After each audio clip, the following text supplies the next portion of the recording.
नमस्कार, मी विशाल पाटील. मुंबईच्या राजकारणामध्ये सध्या असं काही घडतंय जे वर दिसतंय त्यापेक्षा कितीतरी पटीनं ते खोल आहे. भाजप नेत्यांनी थेट दिल्लीमध्ये जाऊन शिवसेनेच्या विरोधात तक्रारींचा पाढा वाचल्याचं कळतंय. मात्र ही केवळ एक तक्रार आहे की मोठ्या राजकीय भूकंपाची नांदी, हा प्रश्न या निमित्तानं रंजक ठरतो. एकीकडे शिवसेनेचं हॉटेल पॉलिटिक्स संपुष्टात असलं तरी देखील दुसरीकडे मुंबई महापालिकेच्या सत्तेचं एक असं गुपित समोर येत आहे ज्यानं अनेकांच्या भुवया उंचावल्यात.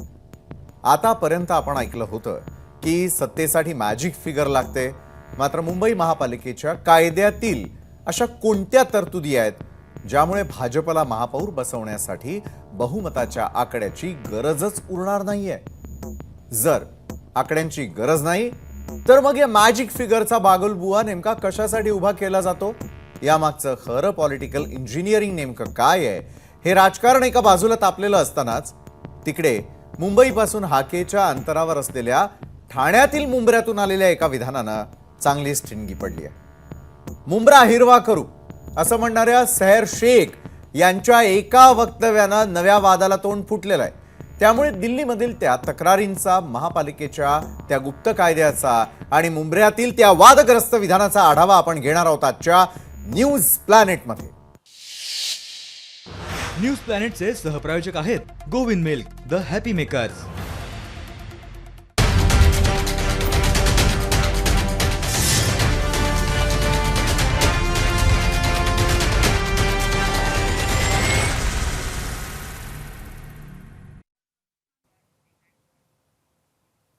मुंबई महानगरपालिकेच्या एकूण 94 वर्षांच्या इतिहासामध्ये आतापर्यंत तब्बल 35 मराठी महापौरांनी या शहराचं नेतृत्व केलं. 1930 पर्यंत मुंबई महापालिकेच्या प्रमुख पदाला अध्यक्ष म्हणून ओळखलं जायचं.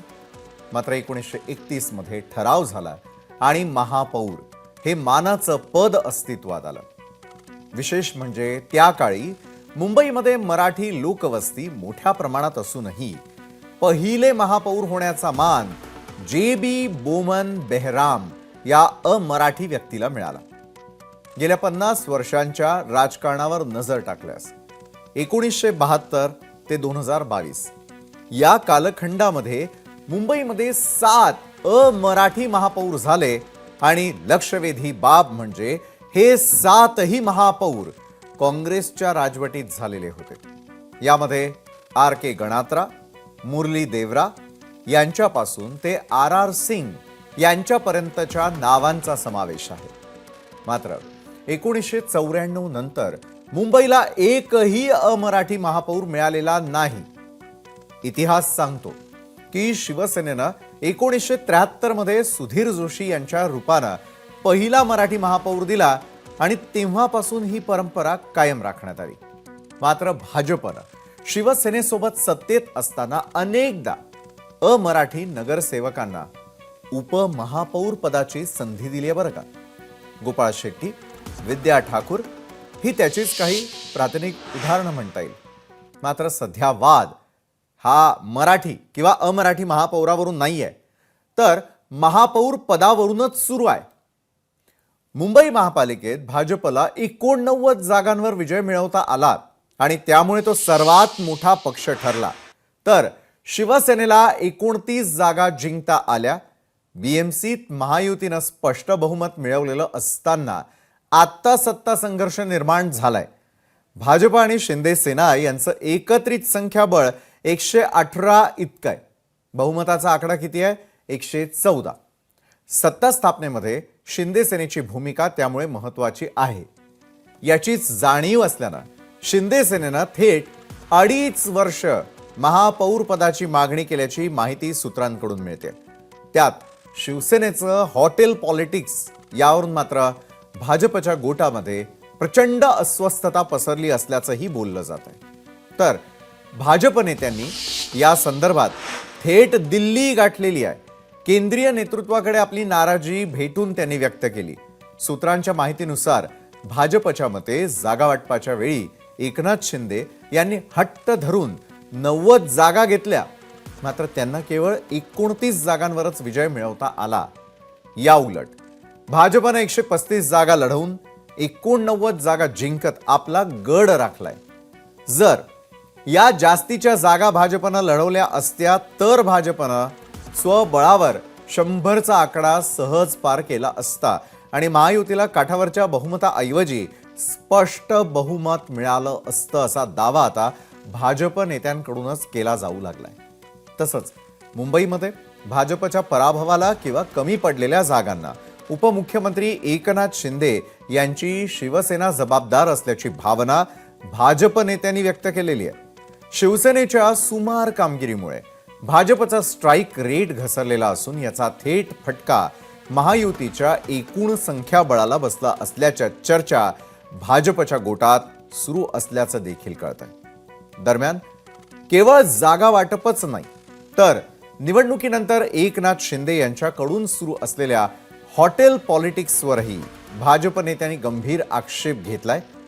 या रणनीतीमुळे महायुतीची प्रतिमा जनतेमध्ये मलिन होत असल्याची तक्रार हायकमांडकडे करण्यात आल्याचंही कळत आहे. तर दिवसभरातील दिल्ली दरबारी सुरू असलेल्या मुंबईच्या महापौरपदाच्या घडामोडींविषयी चर्चा करणार आहोत आमचे प्रतिनिधी चेतन ननावरे यांच्यासोबत. चेतन, गेल्या कित्येक दिवसांपासून खरं तर आपण मुंबईची महानगरपालिका आणि उर्वरित 28 महानगरपालिका यांच्या घडामोडींविषयी अनेकदा महाराष्ट्रातल्या जनतेपर्यंत महत्त्वाची माहिती पोहोचवली. मात्र आज दिवसभरात सगळ्यांनी लक्ष वेधलं ते म्हणजे मुंबईचा महापौर चर्चा मात्र दिल्ली दरबारी होताना दिसते. दिल्ली दरबारी अनेक गोष्टींचा पाढा वाचून सांगण्यात आल्याचंही कळतंय. दुसरीकडे अनेक भाजप नेत्यांची एक तक्रार आहे की आपण केलेल्या सीट शेअरिंगमुळे कुठेतरी याचा स्ट्राईक रेटवरती परिणाम झाला आणि पुढच्या काळामध्ये खरोखर सोबतीनं जायचं का या संदर्भातही दब्या आवाजातल्या चर्चा आमच्यापर्यंत आल्या. चेतन, स्वतः भाजपचं बीट बघत असताना भाजपचे जे नेते मंडळी आहेत ते दिल्ली दरबारी का गेलेले होते? दिल्ली दरबारी जाऊन नेमक्या कुठल्या गोष्टी सांगण्यात आल्या आणि त्यावरती तोडगा आतापर्यंत काय निघालेला आहे? मला आपल्याकडून महाराष्ट्रापर्यंत पोहोचवायचं आहे. चेतन. निश्चितच विशाल सर, जरी भाजपच्या राष्ट्रीय अध्यक्ष नितीन नवीन यांच्या निवडीची प्रक्रिया कालपासून सुरू होती, या निमित्ताने भाजपची मुंबईची एक महाराष्ट्राची महत्वाची मंडळी कालपासून दिल्लीमध्ये ठाण मांडून बसलेली होती. मात्र आज सकाळी झालेल्या निवडीनंतर आणि काल रात्रीच्या मधल्या वेळेमध्ये एकंदरीत भाजपच्या शीर्षस्थानी नेतृत्वासोबत म्हणजे दिल्लीतील नेतृत्वासोबत महाराष्ट्र आणि मुंबईतील नेत्यांनी चर्चा केली. या चर्चेवेळी आपण पाहिलं असेल स्वतः भाजपचे प्रदेशाध्यक्ष रवींद्र चव्हाण यांचं अभिनंदन आहे ते कुठेतरी भाजपच्या शिवसेना नेतृत्वाने केलं. कारण महाराष्ट्रामध्ये महापालिकेमध्ये निवडणुकांमध्ये भाजप सर्वात नंबर 1चा पक्ष आपल्याला होताना पाहायला मिळाला. मात्र दुसरीकडे मुंबईमध्ये सातत्याने भाजप आपण महायुतीमध्ये 150+ जागा जिंकू असं थेट आव्हान विरोधकांना देत होता. मात्र प्रत्यक्षामध्ये 118 जागा जिंकण्यामध्येच भाजप आणि महायुतीला यश आलं. याच्यामध्ये सर्वात मोठा स्ट्राईक रेट जो घसरला तो शिवसेनेचा होता आणि त्याचाच फटका कुठेतरी भाजपलाही बसल्याचं आपल्याला पाहायला मिळालं. कारण 227 पैकी जर आपण पाहिलं असेल 135 जागा भाजपच्या वाटेला होता, त्यांनी 89 जागा जिंकून दाखवल्या. अर्थात जवळपास 60% अधिक जागा त्यांनी जिंकलेल्या होत्या. मात्र शिवसेना ज्याला भाजप 70+ जागा देऊ इच्छित होते त्या ठिकाणी 90 जागा शिवसेनेने हट्टाने मागून घेतल्या. मात्र 29 जागांवरती विजय मिळवता आला. त्यामुळे हा स्ट्राईक रेट जवळपास 33%हून कमी होता. परिणामी याच संदर्भात आता सत्ता स्थापन करण्याची वेळ आल्यानंतर भाजपकडून पुन्हा एकदा शिवसेना महत्वाच्या पदांची मागणी करत होती आणि याचीच तक्रार करण्यासाठी भाजपच्या या राज्यातील आणि मुंबईतील नेत्यांनी दिल्लीतील नेत्यांची भेट घेतल्याची माहिती आहे. इतकंच नाही तर आता यापुढेही कुठल्याही दबावाला आपण बळी पडणार नाही अशी खात्री त्यांनी दिल्लीतील नेतृत्वाकडून मिळवलेली आहे. दिल्लीतील नेतृत्वाने त्यांना तशी संमती दिलेली आहे अशी माहिती सूत्रांकडून कळते. कारण ज्या प्रकारे शिवसेनेकडे एकंदरीत ज्यावेळी सीट वाटप सुरू होतं, राहुल शेवाळे असतील, मंत्री योगेशजी असतील, सर्व मंडळी शिवसेनेकडून वाटाघाटीसाठी बसलेले होते. मात्र अंतिम चेंडू हा आपण पाहिला असेल नंदनवन बंगल्यावर गेला एकनाथ शिंदेच्या गोटामध्ये आणि त्यावेळी ज्यावेळी चर्चा झाली त्यावेळी एकनाथ शिंदेनी हट्टाने कुठेतरी एक 10 ते 12 जागा जादा मागून घेतल्या, ज्या जागा अटीतटीमध्ये कुठेतरी होत्या आणि या भाजपच्या सर्व्हेमध्ये भाजप जिंकेल असं दाखवत होतं. मात्र प्रत्यक्ष शिवसेने जागावर लढल्या त्या ठिकाणी पराभव पत्करावा लागला. आता जर शिवसेनेच्या स्थानिक नेतृत्वाकडून या संदर्भात वेगवेगळे आरोप प्रत्यारोप होत आहेत की भाजपच्या स्थानिक नेत्यांनी आम्हाला मदत केली नाही. मात्र सध्या तरी या जागांवर युतीला पराभव पत्करावा लागला हेच अंतिम सत्य आहे. आणि म्हणूनच आता जागा वाटपामध्ये ज्या प्रकारे तुम्ही दबावाला बळी पडला त्या प्रकारे आता सत्ता वाटपामध्ये कुठेही दबावाला बळी पडू नका अशा स्पष्ट सूचना आहेत त्या दिल्लीच्या नेतृत्वाने मुंबई आणि महाराष्ट्रातील भाजपच्या नेत्यांनी दिलेल्या आहेत. दुसरी महत्वाची गोष्ट, ज्या प्रकारचा मॅजिक फिगरचा दावा केला जातोय, मुंबई महानगरपालिकेचे अधिनियम पाहिले तर ते महाराष्ट्र विधानसभेपेक्षा प्रचंड वेगळे आहेत. या ठिकाणी कुठलाही मॅजिक फिगर लागत नाही. बरं. ज्या पक्षाकडे सर्वाधिक जागा असतात त्या पक्षाला सत्ता स्थापन करण्याची प्रथम संधी मिळते. गेल्या वेळी आपण पाहिलं असेल, भाजप आणि शिवसेना स्वतंत्र लढली होती. 2017 मध्ये 82 जागा भाजपच्या आल्या होत्या, 86 जागा शिवसेनेच्या आल्या होत्या. नक्कीच. त्यानंतर शिवसेना थेट या ठिकाणी सत्ता स्थापन करताना पाहायला मिळाली होती, तर भाजप मात्र विरोधी बाकावर बसलेला होता. त्यामुळे यंदाही सर्वात मोठा पक्ष म्हणून भाजप 89 जागा घेऊन पुढे आहे. परिणामी भाजपचा महापौर होईल हे निश्चित आहे. आज अनौपचारिक गप्पांमध्ये भाजपच्या वरिष्ठ नेत्यांनी ही देखील माहिती दिलेली आहे की एकंदरीत 30 तारखेला भाजपचा महापौर बसेल. 22 बरं. तारखेला आता आरक्षणाची लॉटरी जाहीर होईल आणि त्यानुसार कुठल्या जातीचा किंवा कुठल्या प्रवर्गातील महापौर विराजमान होईल यावर शिक्कामोर्तब आहे. त्यानंतर भाजप आपल्याकडून महापौर पदासाठी अंतिम नेत्याची निवड करेल आणि त्याचा शपथविधी आहे तो 30 किंवा 31 तारखेला होऊ शकतो. बरोबर आहे चेतन. आज खरं तर ब्रेकिंग न्यूज हीच आहे की येत्या 30 तारखेला नवीन महापौर येणार आणि 26 जानेवारीला ज्या वेळेला झेंडा फडकावण्याची वेळ येत असते त्यावेळेला मात्र कुठलाही नवीन महापौर त्या ठिकाणी नसणार, हे देखील आता सुनिश्चित झालेलं आहे. धन्यवाद तुम्ही दिलेल्या सविस्तर माहितीसाठी. या सर्व घडामोडींनंतर शिवसेनेचं हॉटेल पॉलिटिक्स संपलेलं असून शिंदेंचे सर्व नगरसेवक आपापल्या घरी परतल्यात. बहुमताच्या आकड्यावरून सत्ता स्थापनेत आपली भूमिका महत्त्वाची समजून जरी शिवसेना 2.5 वर्षांच्या महापौर पदासाठी अडून बसल्याचं समजतंय, मात्र आता यातही ट्विस्ट आहे. कारण मुंबई महापालिकेच्या कायद्यामध्ये मॅजिक फिगरची तरतूदच नाहीये आणि त्यामुळे मुंबई महानगरपालिका अधिनियमाच्या कलम 37 वर एक नजर टाकूयात. आणि ज्यावेळेला आपण ही नजर टाकतो एक गोष्ट लक्षात येते. मुंबई महापालिकेचा कायदा कलम 37 अनुसार सार्वत्रिक निवडणुकीनंतर आयोजित केलेल्या पहिल्याच सभेमध्ये निर्वाचित नगरसेवकांमधून महापौर आणि उपमहापौर यांची निवड करण्यात येते. महापौर आणि उपमहापौरांच्या निवडीसाठी बहुमताची 50% अधिक मतांची अट नसते. सभागृहात हजर असलेल्या नगरसेवकांमध्ये ज्या उमेदवाराला सर्वाधिक मतं मिळतात त्याची महापौर उपमहापौर पदावर नियुक्ती केली जाते. तर महापौर आणि उपमहापौर या दोन्ही पदांचा कार्यकाळ 2.5 वर्षांचा निश्चित करण्यात आलेला आहे.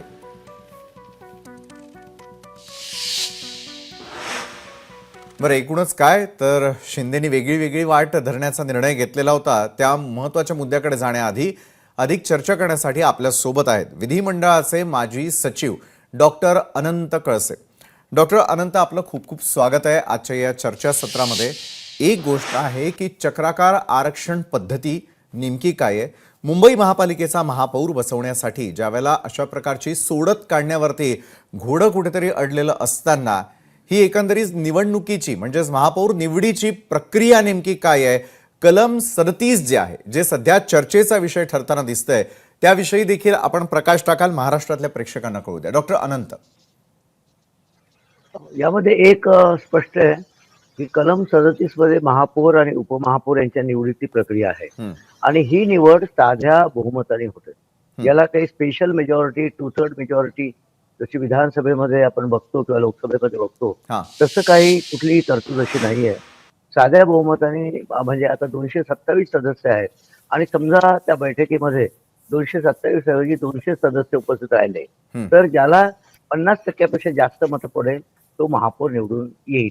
यामध्ये एक घटनादुरुस्तीप्रमाणे आता आपल्याला रिझर्वेशन पॉलिसी घटनेमध्ये 73वी आणि 74वी घटनादुरुस्ती यामध्ये फार महत्वाची आहे आणि या घटनादुरुस्तीप्रमाणे म्युनिसिपालिटी असा एक नवीन टॉपिक आपण कॉन्स्टिट्यूशन मध्ये ऍड केलेला आहे. त्यामध्ये रिझर्वेशन जे आहे, आपण आता चक्राकार पद्धतीचा उल्लेख केला, त्यामध्ये SC ST त्यानंतर ओबीसी खास महाराष्ट्रासाठी आहे आणि महिला अशा प्रकारचं आरक्षणाचं हे चक्राकार पद्धतीप्रमाणे त्याच्या चिठ्ठ्या टाकल्या जातात.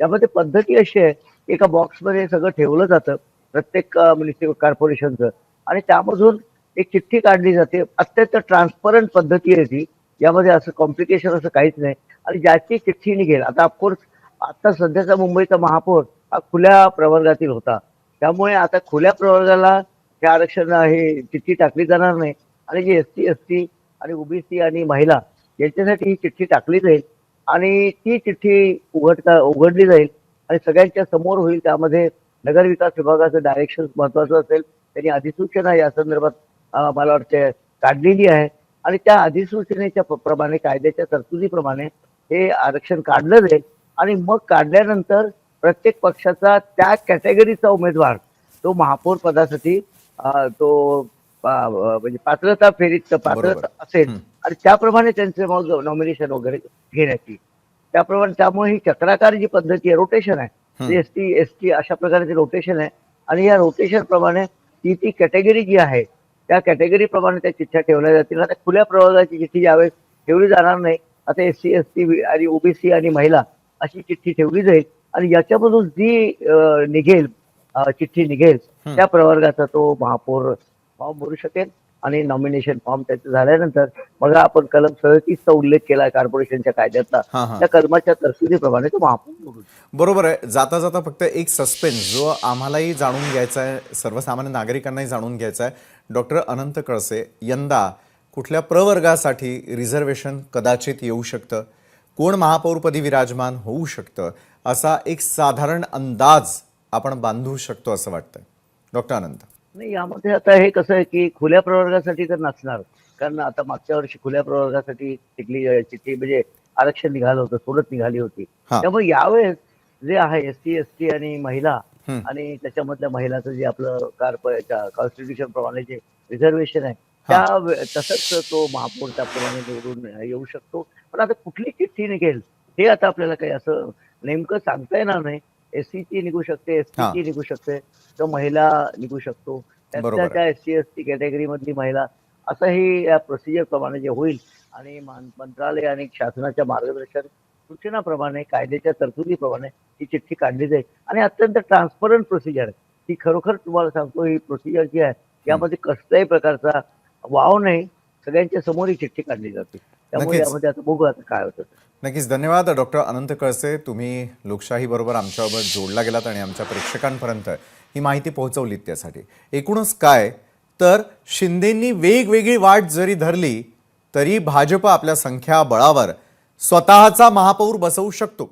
मग आता तुम्हाला प्रश्न पडला असेल की मग मॅजिक फिगर का महत्वाची आहे, तर सत्य हे आहे की सर्वाधिक जागा जिंकणारा पक्ष थेट महापौर पदावर दावा करू शकतो. तिथे या आकड्यांची तांत्रिक अडचण येत नाही. मात्र पालिकेच्या एकूण 227 जागांचा विचार करता बहुमतासाठी 114 या निम्म्याहून अधिक सदस्यांच्या पाठबळाची गरज लागते. खरा खेळ सुरू होतो तो महापालिकेच्या सभागृहामध्ये आणि विविध वैधानिक तसंच विशेष समित्यांमध्ये. जेव्हा एखादा नवीन प्रस्ताव म्हणा किंवा धोरणात्मक निर्णय मंजुरीसाठी मांडला जातो तेव्हा तो मंजूर करून घेण्यासाठी निम्म्याहून अधिक म्हणजेच किमान 114 नगरसेवकांचं संख्याबळ असणं अनिवार्य असतं. थोडक्यात सांगायचं तर केवळ महापौर बसवण्यासाठी नव्हे तर पालिकेमध्ये कोणताही धोरणात्मक निर्णय सहजपणे मंजूर करून घेण्यासाठी ही मॅजिक फिगर गाठणं कोणत्याही पक्षासाठी अत्यंत महत्त्वाचं ठरत असतं. सध्या मुंबई महानगरपालिकेचा महापौर कोण होणार याकडे संपूर्ण राज्याचं लक्ष लागून आहे. मुंबईमध्ये भाजपचाच महापौर होणार अशी परिस्थिती आहे. मात्र महापौर आरक्षण सोडतीबाबत नगरविकास विभाग आणि राज्य निवडणूक आयोगाकडून काढल्या जाणाऱ्या आरक्षण सोडतीत उद्धव ठाकरे यांना मोठी संधी मिळू शकते. कारण आरक्षण सोडत नियमांप्रमाणे चक्राकार पद्धतीनं होणार आहे. महायुतीत भाजपचे सर्वाधिक नगरसेवक निवडून आले असले तरी त्यांचा महापौर करण्याची त्यांची संधी हुकू शकते आणि ठाकरेंचं आपल्या पक्षाचा महापौर बसवण्याचं स्वप्न पूर्ण होऊ शकतं. तुम्हाला प्रश्न पडला असेल की हे कसं काय शक्य आहे? चला तर मग जाणून घेऊयात ठाकरेंचं नशीब कसं काय महापौर पदासाठी चमकू शकतं ते.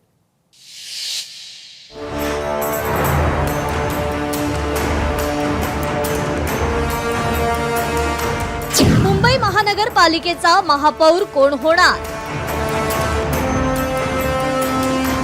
आरक्षण सोडतीत उद्धव ठाकरेंना मोठी संधी मिळण्याची शक्यता. अनुसूचित जमातीसाठी आरक्षण निघाल्यास ठाकरेंना फायदा.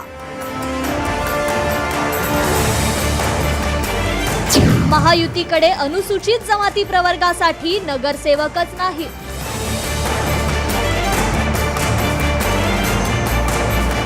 शिवसेना, शिंदे गट आणि भाजपात महापौर पदावरून जोरदार रस्सीखेच सुरू आहे. शिंदेंकडून 2.5 वर्ष महापौर पद मिळावं यासाठी दबाव आणला जातोय, पण यावर अद्याप कोणताच निर्णय झाला नाही. दोन्ही पक्षात वाटाघाटी सुरू आहे, पण कुणाचा महापौर होणार हे मात्र अद्याप गुलदस्त्यात आहे. महायुतीत रस्सीखेच सुरू असताना आरक्षण सोडतीच्या चक्राकार पद्धतीमुळे ठाकरे सेनेला महापौर पदाची लॉटरी लागू शकते, अशी जोरदार चर्चा सध्या राजकीय वर्तुळात आहे. राज्यातील 29 महानगरपालिकांच्या महापौर पदाच्या आरक्षणाची सोडत गुरुवारी जाहीर होणार असल्यानं सर्वच पक्षांचं लक्ष याकडे लागलंय. गुरुवारी सकाळी मंत्रालयात ही सोडत प्रक्रिया पार पडणार आहे. चक्राकार पद्धतीनं 29 शहरांचं महापौर पद कोणासाठी राखीव असेल हे यावेळी निश्चित केलं जाईल. या प्रक्रियेनंतरच मुंबईचा पुढील महापौर कोणत्या प्रवर्गाचा असेल याचे चित्र स्पष्ट होणार आहे. मुंबई महापालिका आरक्षण कायदा 1888 नुसार सोडत महापौर पदाचं आरक्षण चक्राकार पद्धतीने निघणार. SC, ST, OBC आणि खुला वर्ग असे आरक्षणाचे प्रवर्ग आहेत. त्यामध्ये 50% महिला आरक्षण असाही प्रवर्ग आहे. सोडती साधारणतः मागील 20 वर्षातील आरक्षणाची नोंद घेणार आहे. महापालिकेत याआधी झालेलं आरक्षण पुन्हा न करण्याची तरतूद आहे. संबंधित चिठ्ठी बाजूला करून उर्वरित आरक्षणासाठी चिठ्ठ्या टाकून सोडत निघते. महापालिका निकालानंतर भाजपला आपलाच नगरसेवक मुंबई महापालिकेत बसवायचा. भाजपच्या वरिष्ठांनी तशा सूचनाही केल्या, तर ठाकरे सेनेलाही आपला महापौर पदावर बसणार असल्याची आशा आहे. खासदार संजय राऊत यांनी संबंधित सूचक वक्तव्य केलंय. आम्ही सध्या तटस्थपणे या सगळ्या हालचालीकडे पाहत आहोत, पण पडद्यामागे बऱ्याच गोष्टी घडत आहेत. आणि देवाची इच्छा असेल तर शिवसेनेचा महापौर बसू शकतो. ऐतिहासिक सत्य सांगतो, तुमचं बहुमत किती मोठं असू द्या किंवा छोटं असू द्या, बहुमत हे चंचल असतं, हे लक्षात घ्या. महापौर आरक्षण सोडतीमध्ये जर मुंबईचं महापौर पद अनुसूचित जमाती प्रवर्गासाठी आरक्षित झालं तर सत्ता असूनही भाजप शिवसेना महायुतीला मोठा झटका बसण्याची शक्यता आहे. कारण सध्याच्या राजकीय समीकरणांनुसार महायुतीकडे या प्रवर्गातील एकही नगरसेवक निवडून आलेला नाहीये. मात्र ठाकरे सेनेकडे 2 नगरसेवक या प्रवर्गातून निवडून आले. जितेंद्र वळवी प्रभाग क्रमांक 53 आणि प्रियदर्शनी ठाकरे प्रभाग क्रमांक 121 दोघंही अनुसूचित जमाती प्रभागातून निवडून आले. त्यामुळे आरक्षण ST साठी सोडलं तर ठाकरे गटाचा महापौर बिनविरोध निवडून येण्याची दाट शक्यता आहे. अशा परिस्थितीत संख्याबळ असूनही महायुतीला महापौर पदापासून दूर राहावं लागू शकतं. नगरविकास विभाग आणि राज्य निवडणूक आयोगाकडून ही आरक्षण सोडत होणार असल्यानं यात सत्ताधाऱ्यांकडून काही चमत्कारिक बदल न झाल्यास महापौर पदाची लॉटरी ठाकरे सेनेला लागू शकते. ब्युरो रिपोर्ट, लोकशाही मराठी, मुंबई.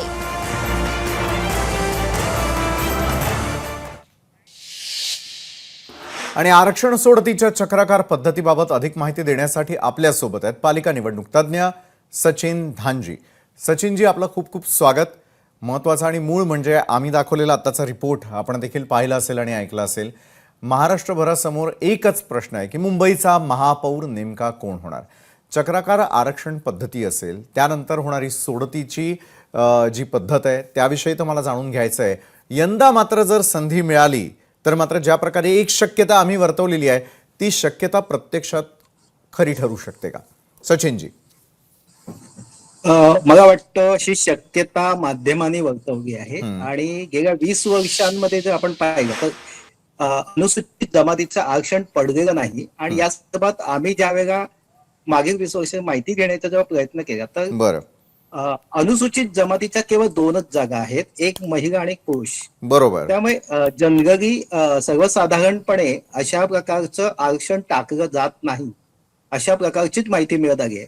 त्यामुळे अशा प्रकारचं आरक्षण पडेल भविष्यात, त्यामुळे याबाबत थोडंसं आम्ही साशंक आहोत. बरं. आणि राहिला मुद्दा असा आहे की चक्राकार पद्धतीच्या बाबतीमध्ये तुम्ही जर आता 2026च्या महापालिका निवडणुका पाहिल्या असतील तर यापूर्वीचे प्रभाग आरक्षण होते जे चक्राकार पद्धतीने आपण काढत होतो ते रद्द करून नव्याने काढले गेले. आणि अशाच पद्धतीने महापौर पदाची आरक्षण ही नव्याने काढली जाणे अपेक्षित मानली जात होती. बर पण आज ज्या प्रकारे जे वृत्त बाहेर आले आणि त्या वृत्ताद्वारे आपल्याला कळत आहे की हे चक्राकार पद्धतीने काढले जाणार आहे. आणि निश्चितच एक गोष्ट मी मला सांगतो, कदाचित कळसे साहेबांचं मला पूर्ण ऐकू येऊ शकलं नाही, मी उशिरा सहभागी झालो, बर पण मला आवडलं असतं कारण त्यांच्याकडून आम्हाला खूप काही शिकायलाही मिळतं. पण एक गोष्ट आहे की मागील 2 महापौर हे सर्वसाधारण गटांमध्ये झालेले आहेत, पण या प्रवर्गामध्ये झाले. त्यामुळे पुढील जो महापौर होईल तो खुल्या गटातला होणार नाही हे तर निश्चित आहे. म्हणजे उर्वरित सगळे प्रवर्गातले आरक्षण हे चिठ्ठ्या टाकून त्यातून ज्याचं नसीब असेल ते लागेल, पण खुल्या प्रवर्गातल्या येण्याची शक्यता फारच कमी आहे हे निश्चित आहे. बरोबर आहे. मात्र ज्यावेळेला आरक्षण सोडतीच्या चक्राकार पद्धतीमध्ये अनेक तर्कवितर्क लढवले जात आहेत, दुसरीकडे एक महत्त्वाचा निर्णय जो उद्यावरती येऊन ठेपलेला आहे ते म्हणजे चिन्हासंदर्भातली होणारी सुनावणी. त्यामुळे प्रत्येक प्रकारचं राजकारण प्रत्येक राजकीय पक्ष खेळतोय इतकं आपण समजायचं का? इवन एवढंच कशाला, स्ट्राईक रेटवरून थेट दिल्लीपर्यंत झालेल्या चर्चा देखील आपण ऐकल्या. आणि त्यानंतर इतक्या वर्षांनी का होईना मुंबई महानगरपालिकेला आपला स्वतःचा महापौर आता मिळणार आहे. आणि त्यानंतर पुढचे 5 वर्ष जे आहेत, महापौर पद असेल किंवा 2.5 वर्षाची जी तरतूद आहे त्या संदर्भातल्या अनेक अटी शर्तींवरती त्यावरही दावे केले जात असल्याचं दिसून येत आहे. ओव्हरऑल राजकारण आणि महापौर पद, सचिनजी. मुळात शिवसेनेकडून महापौर पद मागितलं जात आहे हे केवळ बाळासाहेबांच्या जन्मशताब्दीचं याचं कारण पुढे करून, बरं. आणि ते स्वाभाविक आहे. त्यांनी एक विनंती केली आहे, डिमांड केली आहे, आणि या माध्यमातून एक माध्यमांद्वारे हे सगळे आपल्या बातम्या होतात आहेत. परंतु एक गोष्ट महत्वाची आहे की या सगळ्या प्रक्रियेमध्ये शिवसेना कुठेही भाजपला आपले ताणून धरणार नाहीये, कारण दोघेही या महायुतीचे घटक पक्ष आहेत आणि दोघेही संगनमताने महापौर आणि उपमहापौर जे शक्य झाल्यास, मी शक्य झाला हा शब्द एवढ्यात करताच बोलतोय की उपमहापौर पद घ्यावं की नाही हे त्या संबंधित पक्षावरती अवलंबून असतं. त्यामुळे त्यांनी जर घेतलं तर ते उपमहापौर पद.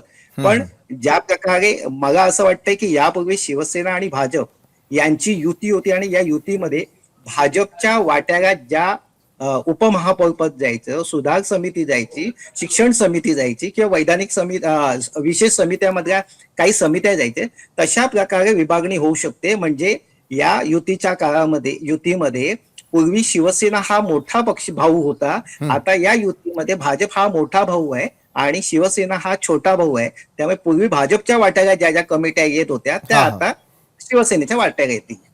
नक्कीच. धन्यवाद सचिन थानजी, तुम्ही आमच्यासोबत जोडला गेलात आणि इतक्या महत्त्वाच्या विषयावरती आपला देखील एक टेक दिलात त्यासाठी.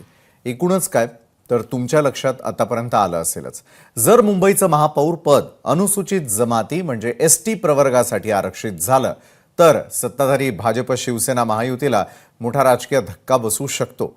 विशेष म्हणजे संख्याबळ असूनही केवळ आरक्षणामुळे भाजपला या मानाच्या पदावरती पाणी सोडावं लागण्याची शक्यता आहे.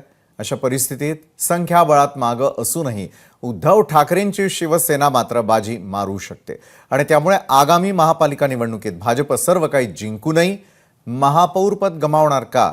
आणि हारकर जीतने वाले को बाजीगर कहते हैं या उक्तीप्रमाणे ठाकरे बाजी मारणार का? ठाणे महानगरपालिका निवडणुकीत MIMनं मुंब्रा मतदारसंघातून तब्बल 5 जागा जिंकत आपलं धडाकेबाज खातं उघडलंय.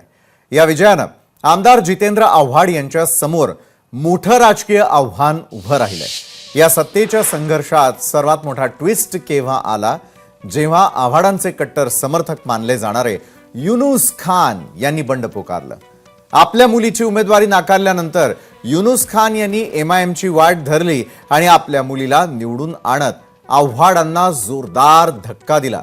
एकेकाळचे खास असलेले युनुस खान आता मुंब्र्यामध्ये आव्हाडांचे सर्वात मोठे विरोधक म्हणून समोर आलेले आहेत. दरम्यान मुंब्र्यामध्ये निवडून आलेल्या या 5ही नगरसेवकांना भव्य सत्कार समारंभ पार पडलाय. यावेळी विजयी उमेदवार सेहर शेख यांनी विरोधकांना थेट इशारा दिलाय. येत्या 5 वर्षांनंतर जेव्हा निवडणुका होतील तेव्हा संपूर्ण मुंब्रा हिरवा करू आणि विरोधकांना पळवून लावू असं खळबळजनक वक्तव्य त्यांनी केलंय. त्यामुळे मुंब्र्यातील राजकीय वातावरण आता कमालीचं तापलंय. ऐसा हराया आने वाले 5 साल बाद भी जब इलेक्शंस होंगे इंशाल्लाह, आप लोगों को उस इलेक्शन में इससे भी बड़ा मुंह तोड़ जवाब उनको देना है. पूरे के पूरे मुंब्रा को ग्रीन कलर से ऐसे रंगना है कि इन लोगों को यहाँ से बुरी तरह से पछाड़ के भेजना है इंशाल्लाह. हर एक कैंडिडेट इंशाल्लाह 5 साल बाद सिर्फ और सिर्फ MIM का आएगा, क्योंकि अब इलेक्शन में आप मजलिस की ताकत समझ चुके हैं और ये ताकत हमको अल्लाह से आती है. आणि एकंदरीत ही प्रतिक्रिया आल्यानंतर भाजप देखील त्यावरती व्यक्त झालेला आहे. भाजपचे नवनिर्वाचित नगरसेवक स्वतः या संदर्भामध्ये काय म्हणतायत नवनाथ बन ते देखील पाहूयात. असेल की अख्खा महाराष्ट्र हिरवा करायचा, परंतु हा छत्रपती शिवाजी महाराजांचा भगवा महाराष्ट्र आहे. इथं कुणीही अशा पद्धतीनं हिरवा करण्याचा प्रयत्न केला तर त्यांच्या स्वप्नामध्ये देखील शक्य होणार नाही, कारण हा महाराष्ट्र छत्रपती शिवाजी महाराजांच्या भगव्याने नाहून निघालेला महाराष्ट्र आहे. त्यामुळे तुम्ही असा कितीही महाराष्ट्र हिरवा करण्याचा प्रयत्न केला, कितीही सुलतानी संकट ओढवण्याचा प्रयत्न केला, तरी हा महाराष्ट्र स्वाभिमानाने पुन्हा उभा राहील. आणि याच संदर्भात अधिक चर्चा करण्यासाठी MIMचे नेते यूनुस खान स्वतः आपल्या सोबत जोड़े गए हैं. यूनुस जी, न्यूज़ प्लैनेट में आपका बहुत बहुत स्वागत है. सबसे पहले तो सहर जी, इनके कहने का मतलब जो है वो महाराष्ट्र की जनता को पता चलना चाहिए. क्या कहना चाहती थी वो खुद?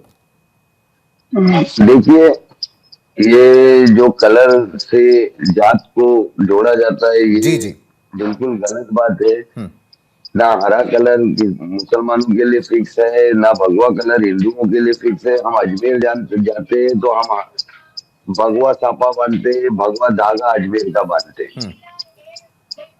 कलर किसी जात पात को जो है ये डिफाइन नहीं करता है. जी. और ये जो जातिवादी ताकतें हैं, अभी इनको कुछ ना कुछ मुद्दा चाहिए. अरे भाई, हमारी पार्टी का झंडा हरा है, हमारी पार्टी का जो निशानी पतंग है, जी जी जिसमें लोगों ने वोट डाले, वो हरी है. तो इसके लिए साहर का ऐसा बोलना था कि अब मुंब्रा के अंदर जो है ये हरा झंडा और हरी पतंग उड़ी. जी. इसका ये मतलब नहीं है कि कानूनल कोई इसका मतलब नहीं है. ये गलत तरीके से ले रहे हैं. उनको मैं ये बोलना चाहता हूँ कि कानूनल तरीके से मत लो. इसका मतलब ये है कि मुंब्रा के अंदर आगे जाके MIM की और सीटें आई. जी, लेकिन मुंब्रा में MIM ही क्यों जीतेगा ऐसा आपको लगता है? आज तक अगर यूनुस खान जी देखा जाए, बहुत गहरा रिश्ता था आपका भी और आपके साथ में जितेंद्र आव्हाड जी का भी, लेकिन जिस तरीके से पार्टी ने चुनाव जीतने के लिए या चुनाव लड़ने के लिए कोई भी जब टिकट नहीं मिला, तब जाके MIM जैसा एक ऑप्शन खुला. चलिए, MIM ने वहां पर 5 नगर सेवक खुद के मुंब्रा में लाए हुए हैं. मुंब्रा की अगर बात करें हम लोग, तो मुंब्रा में आज तक ना ठीक से पानी है, ना रास्ते हैं, ना घर है. कई सारी दिक्कतों का सामना मुंब्रा वासियों को करना पड़ता है. लेकिन आज भगवा विरुद्ध हिरवा, अगर इस तरीके से अगर कोई राजनीति वहां पर खेले तो उसका जवाब क्या होना चाहिए? और यह दुश्मनी तो किसी एक पार्टी के साथ में होगा, किसी एक समाज के साथ तो नहीं है ना यूनुस जी?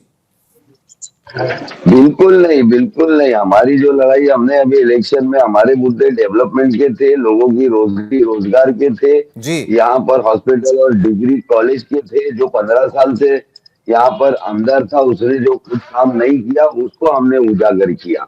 और जहां तक सवाल रहा टिकट नहीं मिलने का, ऐसी बात नहीं थी. ये टिकट गद्दारी की वजह से काटा गया है. यूनुस शेख की बेटी शहार शेख एक पढ़ी लिखी IAS का उसने ऑलरेडी एक अटेम्प्ट दे चुकी है.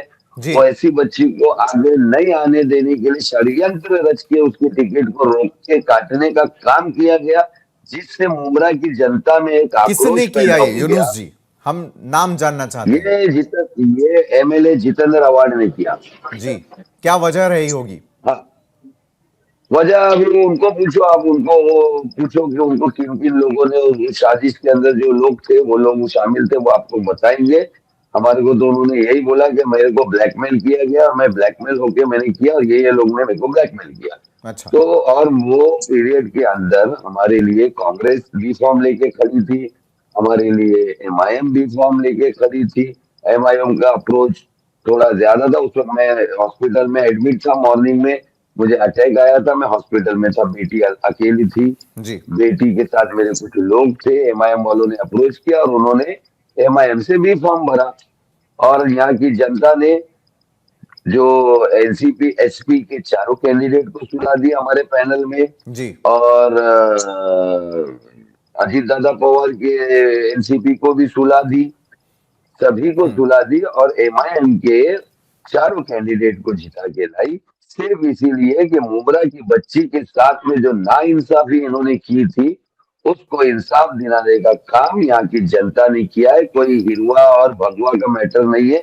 यहाँ पर एक बच्ची, चाहे वो हिंदू हो, मुस्लिम हो, सिख हो, ईसाई हो, उसके फ्यूचर के साथ जो खिलवाड़ हो रहा था उस खिलवाड़ को रोकने का काम यहाँ की जनता ने किया और एक सबक दिया है कि आइंदा ऐसा खिलवाड़ करना नहीं, वरना अगली बार पूरा साफ हो जाओगे। जी बिलकुल.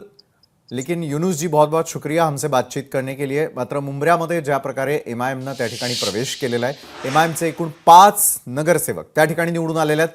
पुढच्या काळामध्ये मात्र एमआयएम आणखी नगरसेवक जिंकून आणणार असं युनुस खान यांचं देखील म्हणणं आहे. मात्र ज्या प्रकारचं एक वक्तव्य तेही देखील आपण मुंब्रा हिरवा करणार आहोत हे करण्यात आलं, त्यावेळेला मात्र आमचे प्रतिनिधी थेट गेले आणि एमआयएमच्या विजयी नगरसेविका सेहर शेख यांच्याशी त्यांनी देखील बातचीत केलं. सेहर शेख यांना नेमकं काय म्हणायचं होतं ते जाणून घेण्याचा आम्ही प्रयत्न केला. पाहूया. आपण बातचीत करणार आहोत शहरची. स्वागत करतो लोकशाही मराठीमध्ये. काय सांगाल, कशा पद्धतीने निवडणुकीचा प्रभाव होता आणि निवडून देखील तुम्ही आलाय? Thank you very much for having me और आपका बहुत बहुत शुक्रिया यहाँ तक आकर इंटरव्यू लेने के लिए. वो बहुत अच्छी फीलिंग है माशाल्लाह. लोगों ने भरोसा बताया, वोटों से जिताया और हमारे काम को रिस्पेक्ट किया जो हम इतने सालों से करते आ रहे हैं. और बस कैंपेनिंग के थ्रू कुछ चीजें हमने लोगों को समझाने की कोशिश करी है. जिस हिसाब से मुमरा की राजनीति चल रही थी, राजकारण जो मुमरा में धोखेबाजी का, लोगों को बेवकूफ बनाने का काम किया जा रहा था, उस पर बस थोड़ा सा पर्दाफाश किया. वो पार्टी पॉलिटिक्स लेवल पे बोला गया है. अब मेरा झंडा हरा है, मेरा झंडा भगवा रहता तो मैं बोलती भगवा कलर से रंगेंगे मुमरा को, बट मेरा झंडा हरा है तो मैं हरे झंडे की बात करूंगी. और कलर को तो हमारे कॉन्स्टिट्यूशन ने ये नहीं बोला ना कि हरा मुसलमानों का है, भगवा हिंदुओं का है. नहीं, हमारे हिंदुस्तान के झंडे में ही भगवा भी है, हरा भी है. तो उसका मतलब क्या है? हिंदू मुसलमान मिलकर जा रहे थे, उसी को हिंदुस्तान कहते हैं. तो हरा हो, भगवा हो, कुछ भी हो, वो स्टेटमेंट्स को कम्युनल बनाने की कोशिश मत करो. ये कम्युनल पॉलिटिक्स करने की कोशिश की जा रही है. काम करने का जो जोश और जज्बा हमारे अंदर है वो मुमरा तो जानता है, अब पूरे इंडिया को जानने की जरूरत है. मनीष गांगुर्डे, लोकशाही मराठी, ठाणे. तर मुंब्र्याचा राजकीय बालेकिल्ला आता एका नव्या वळणावरती येऊन ठेपलेला आहे. एमआयएमनं 5 जागांवर मिळवलेला विजय ही केवळ आकडेवारी नसून आमदार जितेंद्र आव्हाड यांच्यासाठी हा एक धोक्याचा इशारा आहे. निष्ठावान सहकारी युनुस खान यांचं बंड आणि त्यांनी एमआयएमच्या माध्यमातून दिलेलं आव्हान हे सिद्ध करतं की राजकारणामध्ये गढ आणि वर्चस्व कधीही कायमस्वरूपी नसतं. मात्र विजयाच्या जल्लोषात सेहर शेख यांनी दिलेला मुंब्रा हिरवा करू हा इशारा लोकशाहीच्या चौकटीत चिंतेचा विषय ठरू शकतो. विकास कामांच्या मुद्द्यापेक्षा जेव्हा निवडणूक ध्रुवीकरणाकडे वळते तेव्हा सामान्य जनतेचे प्रश्न मागे पडतात.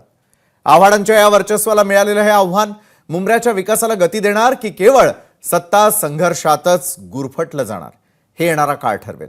तसंच आगामी काळात आव्हाड आपला गड राखणार की एमआयएम मुसंडी मारणार याकडे देखील सगळ्यांचं लक्ष लागून राहणार आहे. आता बातमी आहे जुन्नरमधून, जिथे राजकीय गणितांनी सर्वांना चकित केलेलं आहे. आगामी जिल्हा परिषद आणि पंचायत समिती निवडणुकीसाठी जुन्नर तालुक्यामध्ये एक मोठी महाआघाडी आकाराला आली आहे. अजित पवारांची राष्ट्रवादी, शरदचंद्र पवारांची राष्ट्रवादी आणि उद्धव ठाकरेंची शिवसेना आता एकत्रितपणे निवडणुकीच्या रिंगणात उतरणार आहे. या आघाडीचं सर्वात मोठं वैशिष्ट्य म्हणजे उमेदवारांची चिन्ह. मिळालेल्या माहितीनुसार दोन्ही राष्ट्रवादी काँग्रेसचे उमेदवार हे घड्याळ या चिन्हावरती निवडणूक लढवणार आहेत. जुन्नरचा बालेकिल्ला काबीज करण्यासाठी या तिन्ही शक्तींनी एकत्र येण्याचा निर्णय घेतल्यानं ही निवडणूक आत्ता अत्यंत चुरशीची होणार आहे.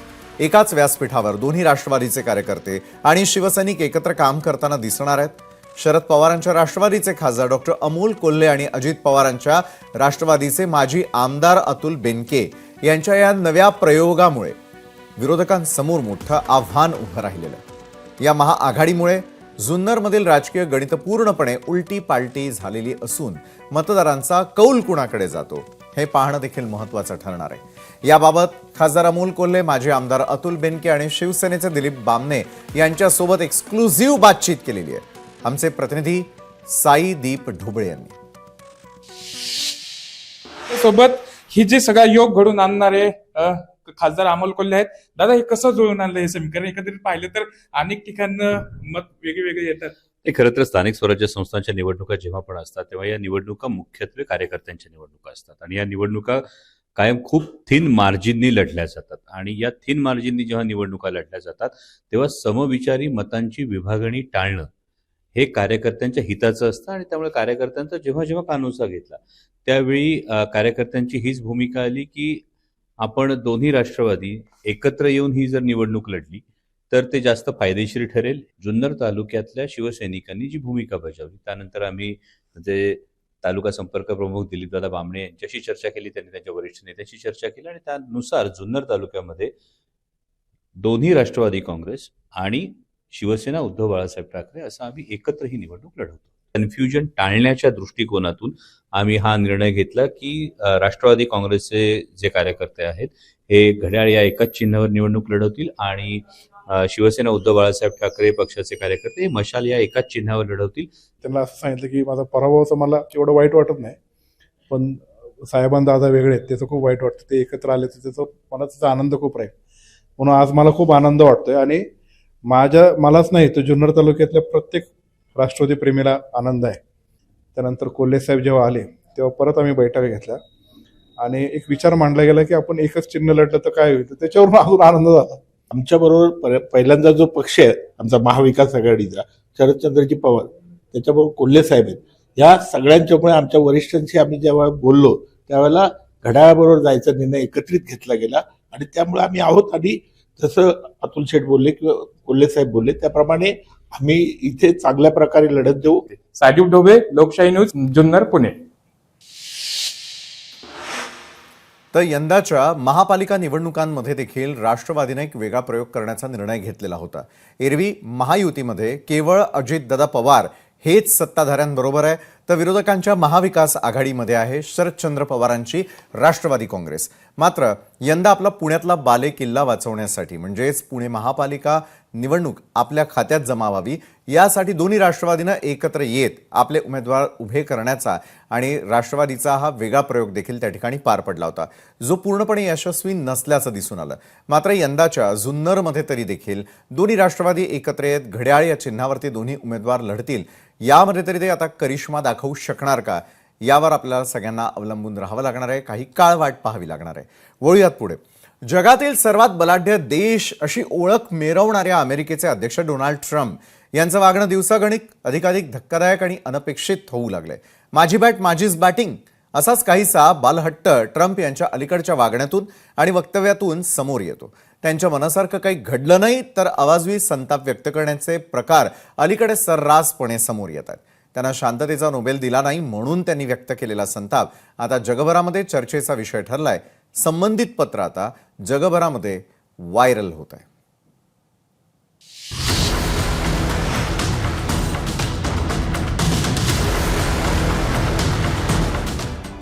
शांततेचा नोबेल पुरस्कार दिला नाही म्हणून डोनाल्ड ट्रम्प नाराज. नॉर्वेच्या पंतप्रधानांना पत्र लिहून व्यक्त केली होती नाराजी. शांतता प्रस्थापित करण्याची जबाबदारी आता माझी नाही. ट्रम्प यांनी लिहिलेल्या पत्रात धमकी वजा मजकूर. डोनाल्ड ट्रम्प यांना शांततेचा नोबेल पुरस्कार दिला नाही त्यामुळे ते फारच नाराज झाले होते. त्याची साक्ष देणारा पुरावा थेट नॉर्वेचे प्रधानमंत्री जोनास गाहर स्टोर यांना पाठवलेल्या पत्रात मिळाला आहे. हे पत्र आता प्रसिद्ध झालं असून त्यात डोनाल्ड ट्रम्प यांनी जगात शांतता प्रस्थापित करण्याची जबाबदारी आता माझी नाही असा थेट धमकीवजा मजकूर लिहिला आहे. त्यामुळे ग्रीनलँडवर कब्जा करण्याचे त्यांचे प्रयत्न हे शांततेचा नोबेल पुरस्कार मिळाला नसल्याच्या नाराजीशी जोडले गेले आहे. आपण कायम शांततेचे पुरस्कर्ते असलो तरी यापुढे अमेरिकेसाठी काय योग्य आहे फक्त याबाबतच विचार करणार असल्याचं ट्रम्प यांनी म्हटलंय. शांततेचा नोबेल पुरस्कार न दिल्याबद्दल नाराजी व्यक्त. शांततेचा विचार करण्याची जबाबदारी फक्त आपली नाही. ग्रीनलँडवर अमेरिकेचेच नियंत्रण हवे. ग्रीनलँड हे डेन्मार्कचे स्वायत्त क्षेत्र नाही. रशिया आणि चीन पासून डेन्मार्क ग्रीनलँडचं संरक्षण करू शकत नाही. रशिया आणि चीनकडे ग्रीनलँडचा मालकी हक्क नाही. याबाबतचा कोणताही लिखित दस्तऐवज उपलब्ध नाही. ट्रम्प यांच्या प्रसिद्ध झालेल्या पत्रातील मजकुराला नॉर्वेच्या पंतप्रधानांनी दुजोरा दिला आहे. मुळात डोनाल्ड ट्रम्प यांनी शांततेचा नोबेल पुरस्कार मिळाला नाही म्हणून पत्र लिहून आपली नाराजी नॉर्वेच्या पंतप्रधान यांच्याकडे व्यक्त केली असली तरी हा पुरस्कार नॉर्वेचे सरकार देत नाही. या पुरस्काराच्या निवडीसाठी एक स्वतंत्र समिती आहे. त्यामुळे डोनाल्ड ट्रम्प यांनी ते पत्र कोणत्या उद्देशाने लिहिलंय याची चर्चा जगभरात सुरू आहे. ब्युरो रिपोर्ट, लोकशाही मराठी, मुंबई.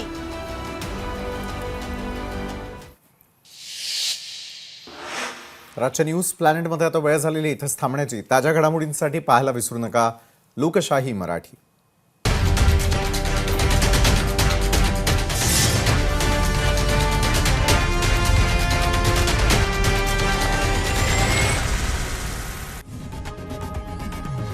लोकशाही मराठी ऐका, पहा, जागरूक रहा.